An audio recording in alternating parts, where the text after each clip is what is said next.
स्थानिकांच्या मदतीशिवाय हा हल्ला शक्य नाही हे पहिल्या दिवसापासून देशभक्त भारतीय ओळखून आहे। अशा वेळेला हा झालेला इस्लामी हल्ला पाकिस्तानची फूस असल्याशिवाय होणार नाही आणि तसं असताना कुणाची हे सुद्धा शोधलं पाहिजे। पाकिस्तानच्या लष्कर प्रमुखानं या हल्ल्याच्या आधी कशी चिथावणी दिली होती ते आपण पाहणार आहोत।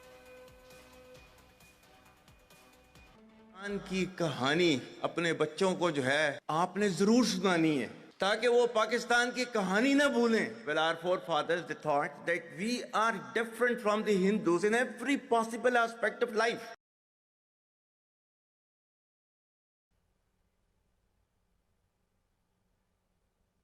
आज तक इंसानियत की तारीख में सिर्फ दो रियासतें हैं जो कलमे की बुनियाद पर बनी हैं। पहली जो थी उसका नाम है रियासत तैयबा, क्योंकि तैयबा जो है वो नबी करीम सल्लल्लाहु अलैहि वसल्लम ने उसको नाम दिया था, और जबकि कुरान में उसका नाम है यसरब, या अहले यसरबा ला मुकाम लकुम फरजिउ, ये कुरान में नाम है उसका, जो आज जिसको मदीना अल मुनव्वरा कहा जाता है। और दूसरी रियासत जो है वो उसके 1300 साल के बाद अल्लाह ताला ने ये आपकी बनाई है, कलमे की बुनियाद के ऊपर।